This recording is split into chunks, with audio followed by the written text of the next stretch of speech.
Hello दोस्तों, कैसे हैं आप सब। आप सभी का स्वागत है हमारे चैनल पे। तो अगर चैनल पे पहली बार है, चैनल को सब्सक्राइब करके बेल आइकन प्रेस कर दें। ठीक है जी। सो आज का इम्पोर्टेंट वीडियो जो है वो आपके लिए, सबके लिए है, क्लास 12th में जो अपीयर हो रहे हैं इस बार मार्च 2020 में। सो आज का वीडियो जो है वो हमारा होगा वाइवा के प्रैक्टिकल क्वेश्चंस के ऊपर। ठीक है। सब्जेक्ट आपका होगा इकोनॉमिक्स आज। ठीक है। मैं तीनों सब्जेक्ट्स के ऊपर आपको जो है ऐसी वीडियो प्रोवाइड करूंगा, जितने भी इंपॉर्टेंट क्वेश्चंस जो हैं आपसे, मतलब एक्सपेक्टेड क्वेश्चंस होते हैं। ये जरूरी नहीं है कि यही क्वेश्चंस पूछे जाएंगे, हाँ ये एक्सपेक्टेड हो सकते हैं कि ये क्वेश्चंस आपसे पूछे जाएं पेपर में।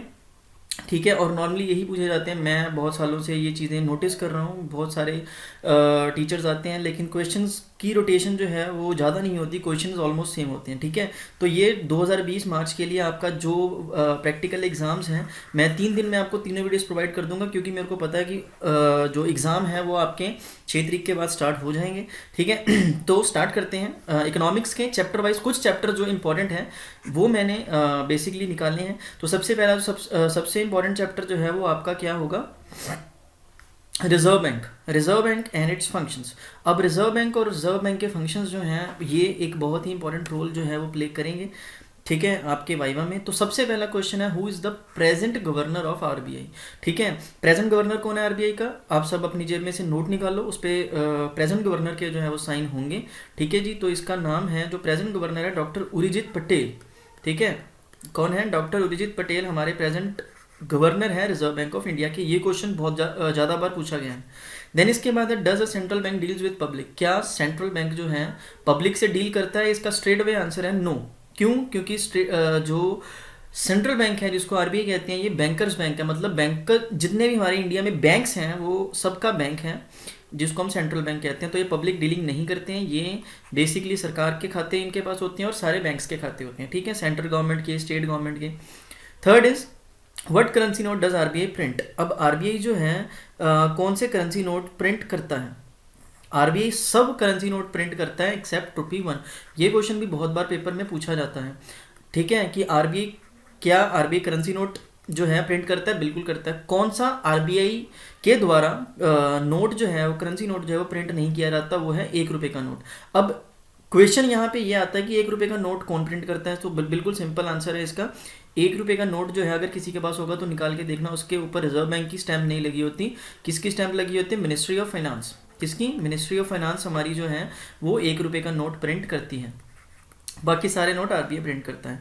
देन इसके बाद है, how does central bank controls credit. अब सेंट्रल बैंक जो है वो क्रेडिट को कंट्रोल कैसे करती है। तो इसका बड़ा सिंपल सा आंसर है, थ्रू मॉनेटरी पॉलिसीज। अब मॉनेटरी पॉलिसीज का मतलब क्या होता है, जैसे जितनी भी आरबीआई की पॉलिसीज होती हैं, कब पैसा मार्केट में ज़्यादा फ्लो करना है, कब पैसे को मार्केट में रोकना है, वो सारा जो है वो मॉनेटरी पॉलिसीज के थ्रू आरबीआई क्या करती है, क्रेडिट को कंट्रोल करती है। ठीक है। अगर आपको सेंट्रल बैंक को लगता है कि मार्केट में पैसे का फ्लो ज़्यादा हो गया, तो आरबीआई क्या करेगा, रेट ऑफ इंटरेस्ट पीछे से इंक्रीज कर देगा। तो लोन मतलब महंगा हो जाएगा। उससे क्या होगा, जितने भी ज़्यादा लोग हैं पैसे लेने वाले वो कम लेंगे।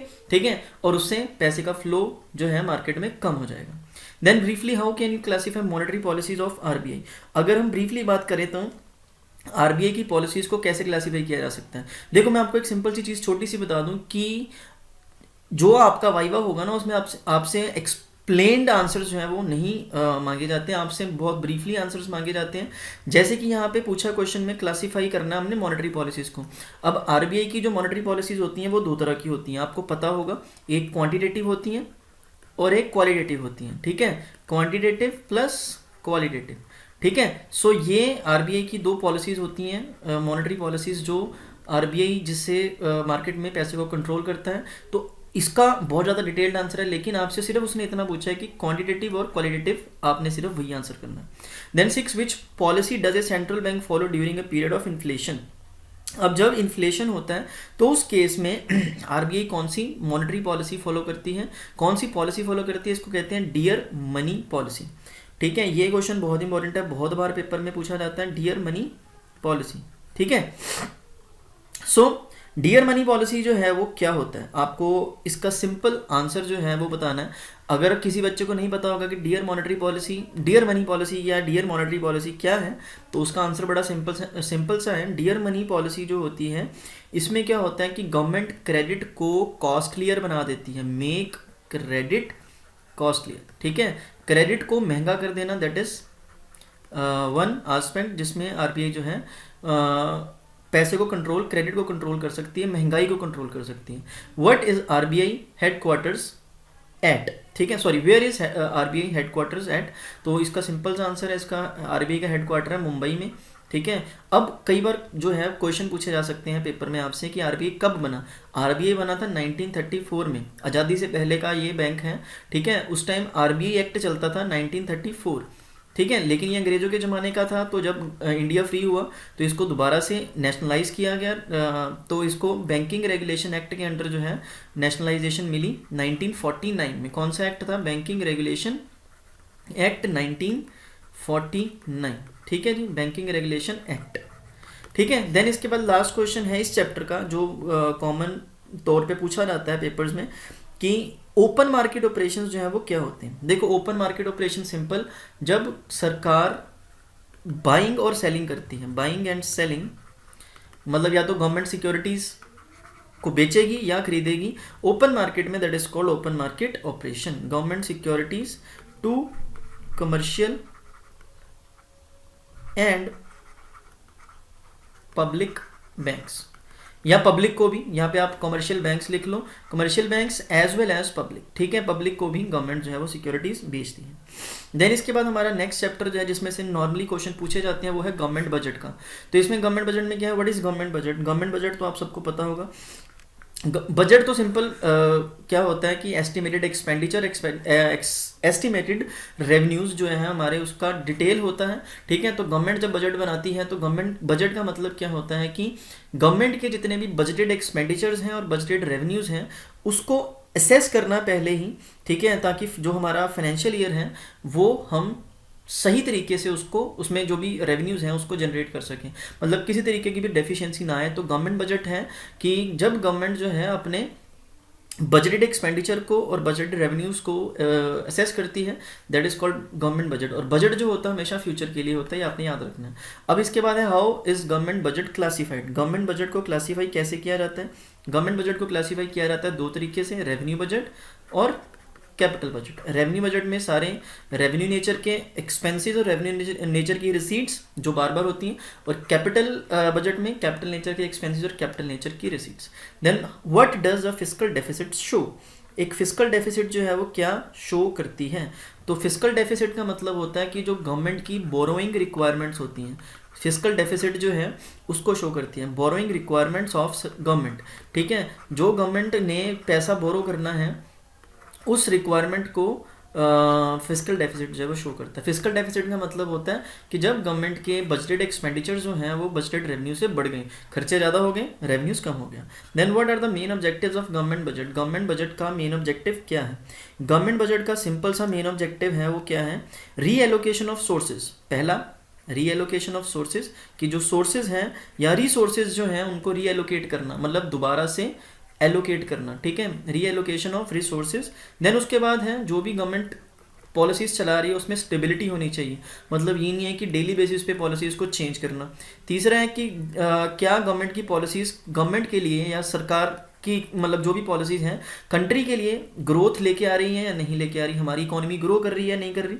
देन लास्ट में है प्राइस कंट्रोल, मतलब इन्फ्लेशन को कंट्रोल करना भी गवर्नमेंट बजट के मेन ऑब्जेक्टिव्स होते हैं।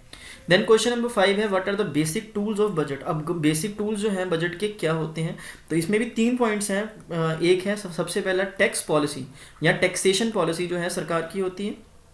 सेकंड नंबर पे आपके पास आता है बोरोइंग्स, क्या आता है? बोरोइंग्स, ठीक है जी। और थर्ड नंबर पे आते हैं हमारे एक्सपेंडिचर, ठीक है। अब सबसे पहला गवर्नमेंट के टैक्स पॉलिसी, मतलब गवर्नमेंट पैसा जो है वो इकट्ठा कर रही है टैक्स से, मेनली गवर्नमेंट को, हमारी इंडियन गवर्नमेंट को मेनली पैसा इकट्ठा होता है टैक्सेस से।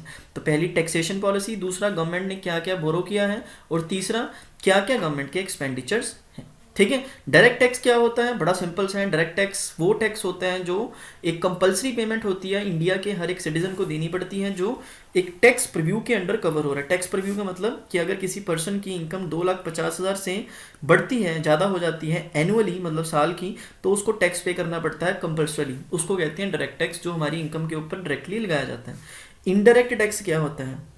इनडायरेक्ट टैक्स जो है एक ऐसा टैक्स होता है जो कस्टमर से इनडायरेक्टली चार्ज किया जाता है आपकी गुड्स की कॉस्ट में ही वो ऐड कर दिया जाता है, जैसे कि जीएसटी। जीएसटी एक ऐसा टैक्स है जो इनडायरेक्ट टैक्स है, ठीक है। उसके अलावा कस्टम है, वो चलो अलग बातें हैं। इसके बाद ना क्वेश्चन नंबर 8 है, वो है एक रीजनेबल फिस्कल डेफिसिट क्या होती है, ठीक है। एक रीजनेबल फिस्कल डेफिसिट जो है वो क्या हो सकती है, यहाँ पे मैं लिख देता हूँ रीजनेबल फिस्कल डेफिसिट, कि मतलब जिसको माना जाता है कि ये ठीक है, मतलब अभी कंट्री के ऊपर कोई खतरा नहीं है। तो इसका आंसर होगा 3, ये भी इंपॉर्टेंट क्वेश्चन है, 3% to 4% ऑफ जीडीपी। जितनी हमारी कंट्री की जीडीपी होती है उसका 3 या 4% जो है रीजनेबल फिस्कल डेफिसिट माना जाता है। देन डिस इन्वेस्टमेंट क्या होती है, ये बड़ा इंपॉर्टेंट क्वेश्चन है।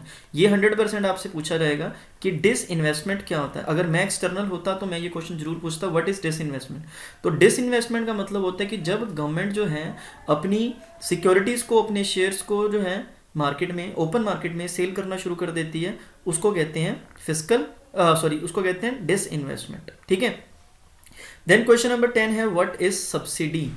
ये भी बड़ा सिंपल सा क्वेश्चन है, ठीक है। सब्सिडी क्या होती है, ये किसको दी जाती है? सब्सिडी का मतलब होता है फाइनेंशियल हेल्प या एक फाइनेंशियल ग्रांट जो गवर्नमेंट देती है, किसको? प्रोड्यूसर्स को, एक्सपोर्टर्स को और कंज्यूमर्स को भी, ठीक है। ये सरकार देती है एक एक्स्ट्रा बेनिफिट, या इसको ग्रांट कहते हैं, जो गवर्नमेंट देती है किसको? कंज्यूमर्स को भी देती है और एक्सपोर्टर्स को भी देती है और प्रोड्यूसर्स को भी देती है, ठीक है जी। देन इसके बाद है हमारा चैप्टर बैलेंस ऑफ पेमेंट। सबसे पहले है व्हाट इज बीओपी अकाउंट। देखो बीओपी अकाउंट जो है, जितनी भी सरकार की इकोनॉमिक ट्रांजैक्शंस होती हैं, क्या होती हैं? इकोनॉमिक ट्रांजैक्शंस, ये सारा उसका लेखा जोखा होता है, ठीक है। क्या होती है? Economics transactions. जितनी भी इकोनॉमिक ट्रांजैक्शंस होती हैं, ये सारा उसका क्या होता है? एक अकाउंट होता है, ठीक है, ठीक है जी। तो जितनी भी हमारी इकोनॉमिक ट्रांजैक्शंस होती हैं, उसका लेन देन सारा जो है एक पर्टिकुलर पीरियड का, मतलब पर्टिकुलर पीरियड मतलब 1 ईयर का, इसमें सारा लेखा जोखा इसका मेंटेन किया जाता है। क्वेश्चन नंबर 2 है what are the components of current account of BOP. ठीक है, एक करंट अकाउंट होता है बीओपी का, उसके क्या क्या कंपोनेंट्स होते हैं। ये बहुत इंपॉर्टेंट क्वेश्चन है और ये आपके थ्योरी एग्जाम के लिए भी बहुत इंपॉर्टेंट रहने वाला है क्वेश्चन, ठीक है। तो कौन सी आइटम्स जो हैं बीओपी के करंट अकाउंट में रखी जाती हैं, तो इसका आंसर होगा क्रेडिट आइटम। मतलब क्रेडिट का मतलब होता है जो पॉजिटिव आइटम्स होती हैं, ठीक है, पॉजिटिव आइटम्स, ठीक है। पॉजिटिव आइटम्स कौन सी होती हैं? पॉजिटिव आइटम्स जैसे एक्सपोर्ट ऑफ गुड्स हैं, एक्सपोर्ट ऑफ सर्विसेज है, इनकम रिसीट्स हैं या ट्रांसफर रिसीट्स हैं, ठीक है, ये हमारी क्रेडिट आइटम्स होती हैं। और इसके अलावा कुछ डेबिट आइटम्स भी होती हैं। डेबिट या नेगेटिव आइटम्स जो हैं, मतलब पेमेंट्स जो हैं, वो क्या होती हैं, ठीक है। तो डेबिट आइटम्स में हमारे क्या आ जाता है? इंपोर्ट ऑफ गुड्स जो हम मंगवाते हैं, import of services, income payments and transfer payments, ये सारी करंट अकाउंट के कंपोनेंट्स हैं। देन थर्ड नंबर पे आता है हमारे कैपिटल अकाउंट के क्या कंपोनेंट्स हो सकते हैं। देखो कैपिटल अकाउंट के सिंपल कंपोनेंट्स होते हैं, इसमें भी डेबिट क्रेडिट का ही आएगा। क्रेडिट में क्या आएगा? मतलब रिसिप्ट्स में क्या आएगा? जो हम बाहर से पैसा रिसीव कर रहे हैं, ठीक है, कोई दूसरी कंट्री से, या इंक्रीज या डिक्रीज रिजर्व्स में, ठीक है, जो हमारे रिजर्व्स या कोई भी हमारी प्रोविजंस होती हैं उनमें इंक्रीज या डिक्रीज होता है, वो हमारी नेगेटिव आइटम्स होती हैं। और जो पैसा हम बाहर से हमारे पास आ रहा है, ठीक है, मतलब हम किसी से पैसा ले रहे हैं, वो सारा किस में आ जाएगा? कैपिटल अकाउंट के कंपोनेंट्स में, ठीक है। अब कैपिटल अकाउंट के कंपोनेंट्स में हमने सिर्फ वही चीज़ें लेनी है जो लॉन्ग टर्म होती हैं, ठीक है जी। Then does a BOP always balance? Yes, BOP का हमेशा जो है वो बैलेंस होता है। क्यों? क्योंकि देखो there is a difference between import and export always और एक्सपोर्ट एंड इंपोर्ट ऑलवेज, ठीक है। लेकिन जो डिफरेंस आएगा वो अकाउंटिंग सेंस में आएगा। जैसे आपने एक्सपोर्ट किया, मैं आपको बता देता हूँ, एक्सपोर्ट और इंपोर्ट का डिफरेंस जो है वो क्या होता है? आपका बैलेंस ऑफ पेमेंट, ठीक है जी, सिंपल, ठीक है। अब आपने एक्सपोर्ट किया 10 रुपये का, इंपोर्ट किया 7 रुपये का, तो आपका बैलेंस आ गया। ये तो है नहीं कि इंपोर्ट और एक्सपोर्ट जो दोनों इक्वल होंगे, कभी भी नहीं होते, ठीक है। सो बीओपी का जो है बैलेंस हमेशा आपका आएगा। ठीक है। देन इसके बाद आता है what is credit side and debit side of balance of payment. Credit side जो होती है बीओपी की वो क्या होती है, यहाँ पे इसके ऊपर ही लिख देता हूँ। क्रेडिट साइड जो होती है बैलेंस ऑफ पेमेंट की इनफ्लोज, मतलब जो पैसा आया, और डेबिट साइड क्या होती है बैलेंस ऑफ पेमेंट की आउटफ्लोज, जो पैसा बिजनेस में से गया। देन इसके बाद आता है व्हाट आर ऑटोनोमस आइटम्स। ये बहुत इंपॉर्टेंट क्वेश्चन है। ये बेसिकली क्या होती हैं, वो आइटम्स होती हैं which are made due to economic motive. ठीक है, जैसे कि कंट्री या कोई कंपनी जो है नॉर्मली क्या करती हैं, कोई भी इन्वेस्टमेंट करती हैं जिसमें उसमें उसको लगता है कि यार हमारे को प्रॉफिट मोटिव हो सकता है। मतलब बेसिकली क्या है कि autonomous items are those items जो की जाती हैं बेसिकली ताकि कंपनी या कंट्री कोई प्रॉफिट जो है उसमें अर्न कर सके। मतलब प्रॉफिट मैक्सिमाइजेशन का जो है हमारा इसमें मेन एम होता है। इसका एग्जांपल है, एग्जांपल क्या लिखेंगे कि जैसे कोई कंट्री जो है दूसरी कंट्री में इन्वेस्टमेंट करती है, ठीक है, अब इन्वेस्टमेंट कर रही है, कोई ना कोई तो मोटिव होगा, वो मोटिव क्या है, प्रॉफिट मैक्सिमाइजेशन। तो इन्वेस्टमेंट करी, उससे क्या हुआ, प्रॉफिट आया, तो कमर्शियल मोटिव होता है। Then what are accommodating items. Accommodating items कौन सी होती हैं, वो आइटम्स होती हैं accommodating items which are undertaken to cover with deficit और सरप्लस इन ऑटोनोमस ट्रांजैक्शंस। मतलब जिसमें बेस किसको बनाया जाता है, अगेन ऑटोनोमस ट्रांजैक्शंस को, ठीक है, ताकि जो भी सरप्लस है, जो भी डेफिशिएंसी है उसको कवर किया जा सके। इसमें एग्जांपल आप लिख सकते हो decrease in foreign exchange reserve, कि जैसे फॉरेन एक्सचेंज रिजर्व जो हैं वो कम हो गए, ठीक है, कम कर दिए गए जस्ट बिकॉज कि हमने बैलेंस करना था सिचुएशन को। या इसमें आप एक और एग्जांपल लिख सकते हो, आपने बोरो किया पैसा बाहर से from the rest of the world, is called accommodating items. Then where is import of machinery shown in BOP?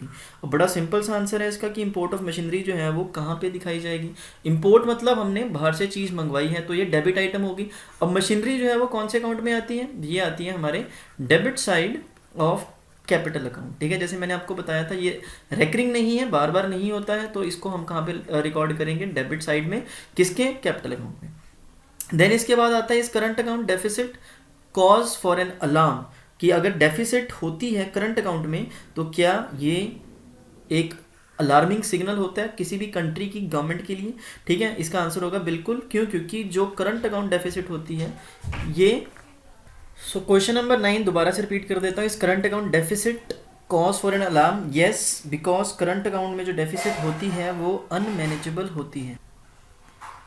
Unmanageable का मतलब होता है कि ये गवर्नमेंट के कंट्रोल में नहीं होते। ठीक है जी। देन लास्ट है what are the official reserve transaction. Official reserve transactions क्या होती हैं, देखो बड़ा सिंपल सा आंसर है इसका और बहुत इंपॉर्टेंट क्वेश्चन है।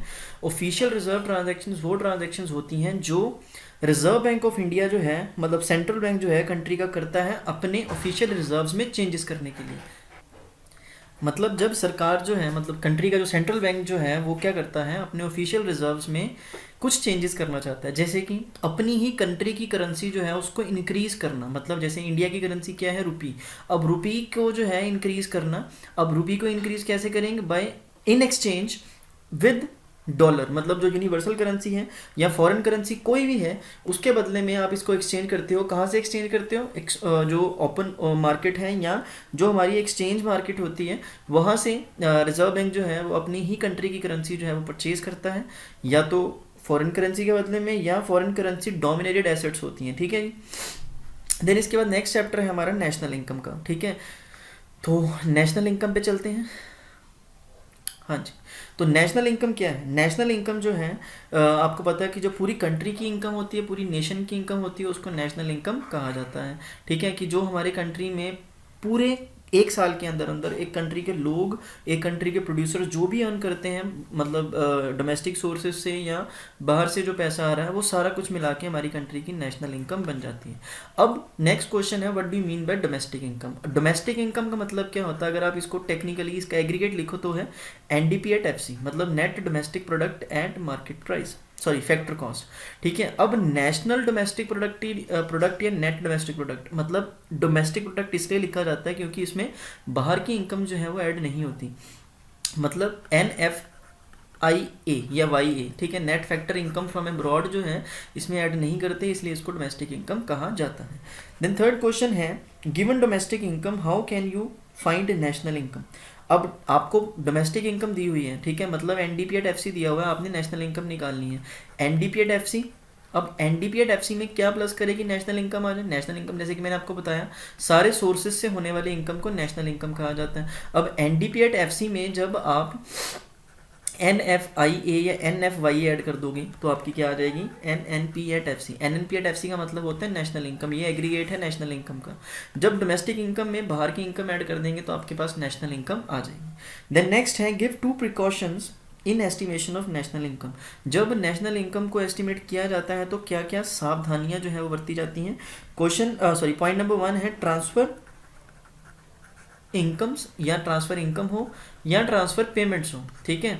Incomes as well as payments are not to be included, ठीक है, इनको इंक्लूड नहीं करना, नॉट टू बी इंक्लूडेड, ठीक है। और दूसरे नंबर पे जो है हमारे पास क्या आएगा, production of goods for self consumption, ठीक है। सेल्फ कंजम्पशन के लिए अगर गुड्स हमने कोई प्रोड्यूस की है तो वो भी नेशनल इनकम में इंक्लूड की जाएंगी, where as services are not include. मतलब अगर कोई हम अपने आप को सर्विस दे रहे हैं वो इंक्लूड नहीं की जाएंगी, गुड्स की प्रोडक्शन जो है वो करी जाए, ठीक है। देन क्वेश्चन नंबर 5 है what is real national income.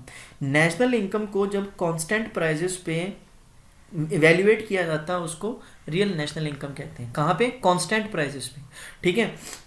Then question number 6 है व्हाट इज एक्सटर्नैलिटी। एक्सटर्नैलिटी का मतलब क्या होता है, the good acts of a company are not rewarded, this is positive externality. जब गुड एक्ट जो है कंट्री के उनको रिवॉर्ड नहीं किया जाता उसको अच्छी या पॉजिटिव एक्सटर्नैलिटी कहते हैं। The wrong deeds are left unpublished, कुछ गलत चीज़ें होती हैं जो अनपब्लिश रह जाती हैं, इसको कहते हैं negative externality. In other words the good and bad deeds of a company when not rewarded और punished are known as externality, ठीक है। जब अच्छी या बुरी कुछ डीड्स होती हैं कंपनी की जो पब्लिश नहीं होती और उनको ना तो रिवॉर्ड मिलता है और ना ही पनिशमेंट मिलती है, that is called externality. Then next है when can domestic income be greater than national income, कि जो डोमेस्टिक इनकम होती है नेशनल इनकम से ज़्यादा कब होती है। सो ये तब होती है जब हम नॉर्मली क्या होता है, net factor income from abroad को जब एनडीपीएट एफसी मतलब डोमेस्टिक इनकम में ऐड किया जाता है तो नेशनल इनकम आती है।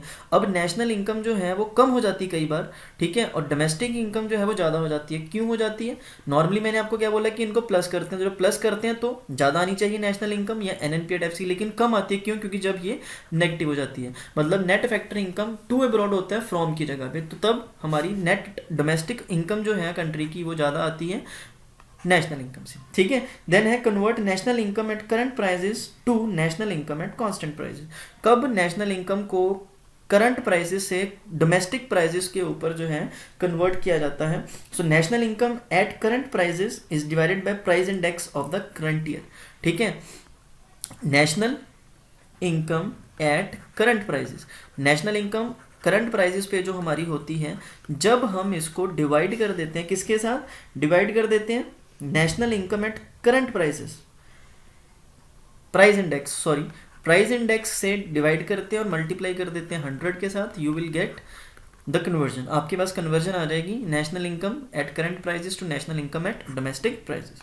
ट्रांसफर इनकम क्या होती है, ट्रांसफर इनकम बड़ा सिंपल है, इनकम जो हम रिसीव करते हैं या पे करते हैं बिना किसी कंसिडरेशन के, उसको ट्रांसफर इनकम कहा जाता है। जैसे कि स्कॉलरशिप, आप किसी यूनिवर्सिटी में पढ़ते हो इंडिया की, आपको बाहर से कोई स्कॉलरशिप आई, ठीक है, तो वो आपकी ट्रांसफर इनकम हुई। क्यों, क्योंकि आपको ये यूनिलेटरल ट्रांसफर होती है, क्योंकि आपने इसके बदले में कोई भी सर्विस जो है वो प्रोवाइड नहीं की। Then what is circular flow of income. Circular flow of income का मतलब क्या होता है, continuous flow of goods and services between household and firms in a two sector economy. मतलब जो कॉन्टिन्यूस फ्लो होता है, ठीक है, हाउस होल्ड सेक्टर और गुड्स और सर्विसेज प्रोड्यूस करने वाले सेक्टर्स जो होते हैं, ठीक है, उनमें, and the reverse flow of payment to each other is known as circular flow of income. जैसे सिंपल सी चीज़ है, सैमसंग कंपनी है ये, ठीक है, और यहाँ पे आ गया कंज्यूमर। अब सैमसंग कंपनी ने जो भी चीज़ प्रोड्यूस की, मोबाइल फ़ोन पर प्रोड्यूस किया, वो जाएगा कंज्यूमर से, तो ये एक फ्लो हो गया प्रोड्यूसर सेक्टर से कहाँ पे, कंज्यूमर सेक्टर या हाउस होल्ड सेक्टर।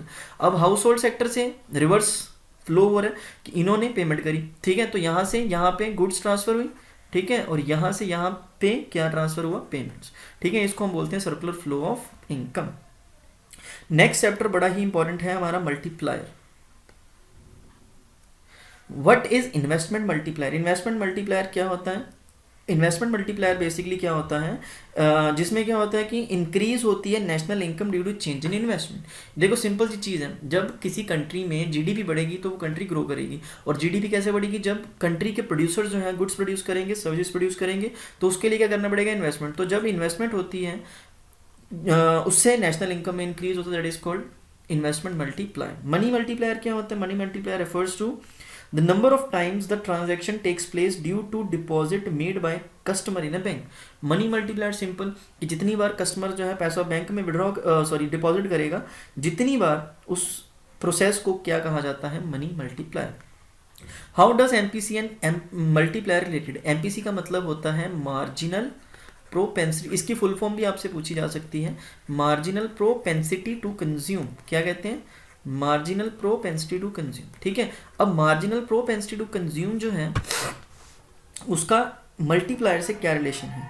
देखो एमपीसी और मल्टीप्लायर जो है वो डायरेक्टली रिलेटेड है। डायरेक्टली मतलब सीधे तौर से, अगर एमपीसी बढ़ेगी तो मल्टीप्लायर बढ़ जाएगा, एमपीसी कम होगी तो मल्टीप्लायर क्या हो जाएगा, कम हो जाएगा। बिल्कुल सिंपल, क्योंकि लोग कंजम्पशन करेंगे जितनी ज़्यादा उतना ही मल्टीप्लायर बढ़ेगा, क्योंकि इन्वेस्टमेंट बढ़ रही है। और एमपीसी जितना कम होगा मल्टीप्लायर उतना ही कम होगा, क्यों, क्योंकि लोगों ने इन्वेस्टमेंट करना या कंजम्पशन करनी कम कर दी है। दूसरा है how does MPS and MP multiplier को के कहते हैं। ठीक है, इसका साइन होता है के। तो इसको इन दोनों में आपस में क्या रिलेशन है, एमपीएस और मल्टीप्लायर में क्या रिलेशन है। एमपीएस और मल्टीप्लायर में सीधा सीधा रिलेशन नहीं है, इनमें इन्वर्स रिलेशन है। इन्वर्स कैसे, जितनी ज़्यादा लोगों की सेविंग्स बढ़ेगी उतनी ही इन्वेस्टमेंट कम होगी, और इन्वेस्टमेंट कम होगी तो मल्टीप्लायर कम हो जाएगा, और जितनी ही एमपीएस कम होगी मल्टीप्लायर उतना ही क्या होगा, शूट अप करेगा, मतलब बढ़ जाएगा। सो एमपीएस इंक्रीजेज, के मतलब मल्टीप्लायर इंक्रीजेज। ठीक है, एमपीएस बढ़ेगा, और इफ एमपीएस इंक्रीजेस के विल डिक्रीज। ठीक है जी। अब एमपीएस क्या होता है, मार्जिनल प्रोपेंसिटी टू सेव। ये लोगों की टेंडेंसी होती है, एक आदत होती है सेव करने की, इसको हम एमपीएस कहते हैं। सेविंग्स मतलब इनकम का कुछ हिस्सा जब लोग बचा लेते हैं उसको क्या कहते हैं, MPS, marginal propensity to save. ठीक है, इसके बाद हमारा नेक्स्ट क्वेश्चन है what can be minimum and maximum value of multiplier. Maximum value और मिनिमम वैल्यू जो है मल्टीप्लायर की कितनी हो सकती है। मिनिमम वैल्यू जो है वो मल्टीप्लायर की हो सकती है 1, यहाँ पे लिख देता हूँ, और मैक्सिमम वैल्यू क्या हो सकती है मल्टीप्लायर की, इनफाइनिटी, मतलब कितनी भी हो सकती है। ठीक है, सो ये आ जाएगा इनफिनिटी, राइट। देन 7, ये क्वेश्चन भी पूछा जा सकता है पेपर में कि मल्टीप्लायर की मिनिमम वैल्यू कितनी होती है, आपने बोलना आंसर इसका 1, और मैक्सिमम कितनी होती है, कोई लिमिट ही नहीं है। Then why are economist all over the world worried about MPS. देखो जितने भी इकोनॉमिस्ट हैं दुनिया में वो सारे इस बात को लेके चिंता में हैं कि एमपीएस बढ़ रहा है, और उससे एक वरी मतलब एक चिंता का जो है एक विषय बन गया है, सब्जेक्ट बन गया है किसी भी कंट्री की इकोनॉमी के लिए। क्यों, क्योंकि देखो जितनी ज़्यादा एमपीएस होगी ना, मतलब जितना ज़्यादा लोग सेव करेंगे उतनी ही कंजम्पशन कम हो रही है, कंजम्पशन कम होगी तो इन्वेस्टमेंट कम होगी, इन्वेस्टमेंट कम होगी तो मल्टीप्लायर कम हो जाएगा कंट्री में, मल्टीप्लायर कम होगा तो कंट्री में नेशनल इनकम जो है कम होती जाएगी और जीडीपी बिल्कुल नीचे आ जाएगी। ठीक है, सो एमपीएस जो है लोग करें, बिल्कुल करें, लेकिन किसी ना किसी सोर्स में उसको इन्वेस्ट कर दें, क्योंकि अगर एमपीएस कम होती गई तो कंट्री जो है वो ग्रो नहीं करेगी। क्वेश्चन नंबर 8 है can multiplier use to come out of recession. बिल्कुल ठीक, मल्टीप्लायर जो है रिसेशन मतलब मंदी का दौर जो होता है उसमें से निकलने में क्या मल्टीप्लायर हेल्प कर सकता है, बिल्कुल कर सकता है। यस, मल्टीप्लायर जो है वो क्या प्रोवाइड करता है, multiplier provided there is sufficient dose of initial investment. हाँ, बस इतना होना चाहिए कि इनिशियल इन्वेस्टमेंट जो है वो अच्छी होनी चाहिए, तभी रिसेशन से मल्टीप्लायर निकलने में हेल्प कर सकता है। Then what is basic premise on which concept of multiplier is based, कि कौन सी एक एजम्पशन है जिसके ऊपर मल्टीप्लायर बेस्ड है। मल्टीप्लायर का जो कंसेप्ट है is one man's expenditure is another man's income. Simple, आपने सिंपल इतना आंसर बोलना है इसका कि एक पर्सन का खर्चा मतलब one man's expense is another man's income. Simple, another man's income, एक बंदे का खर्चा दूसरे की इनकम। इस सिंपल कंसेप्ट के ऊपर जो है मल्टीप्लायर का पूरा पार्ट जो है वो बेस्ड। देन क्वेश्चन नंबर 10 है if income increases via consumption, मतलब अगर इनकम बढ़ती है कंजम्पशन से, why can not be go on increasing consumption. तो हम कंजम्पशन को ही क्यों नहीं इंक्रीज करते हैं? सो इसका सिंपल सा आंसर है, consumption can not increase infinitely because it's human tendency to save for the future. आप अपने ऊपर ये बात इंप्लीमेंट करके देखो कि अगर आपकी जेब में 100 रुपया है तो आप 100 का 100 नहीं खर्च करोगे, आप उसमें से 80 कंज्यूम करोगे, 20 बचा लोगे फ्यूचर के लिए। ठीक है, तो सेविंग जो है एक टेंडेंसी है इंडिया में स्पेशली, क्योंकि इंडिया में फ्यूचर सिक्योर नहीं है। तो इंडिया में फ्यूचर की सिक्योरिटी के लिए लोग क्या करते हैं, सेविंग करते हैं। तो सारी की सारी कंजम्पशन पॉसिबल नहीं है। ठीक है, कुछ पैसा जो है वो बचाना पड़ता है। ठीक है जी। सो इसको 2 पार्ट में मतलब वीडियो को करते हैं क्योंकि बड़ी हो जाएगी ज़्यादा वीडियो। ठीक है, ये मैंने मैक्रो वाला पार्ट करवा दिया। आज ही मैं जो आपकी इंडियन इकॉनमी है उसकी वीडियो बना दूंगा, आपको वो भी प्रोवाइड कर दी जाएगी। ठीक है, इसमें भी कुछ चैप्टर्स हैं जो मैंने इंपॉर्टेंट निकाल के रखे हुए हैं, ज़्यादा नहीं है लेकिन हाँ है। ठीक है, इंपॉर्टेंट है जो आपके वाइवा में पूछे जा सकते हैं। तो मैं आपको नेक्स्ट वीडियो में मिलता हूँ। ठीक है, तब तक के लिए टेक केयर, बाय बाय, अपना ध्यान रखें, पढ़ाई करते रहें। कोई भी प्रॉब्लम हो मेरे को इस नंबर पे 9877043033 पे आप मेरे को कांटेक्ट कर सकते हैं। और मैक्सिमम वीडियो को शेयर करना, लाइक करना, मेरे चैनल को सब्सक्राइब करके बेल आइकन दबा देना। ठीक है जी, तो मिलते हैं नेक्स्ट वीडियो में, तब तक के लिए टेक केयर, बाय बाय।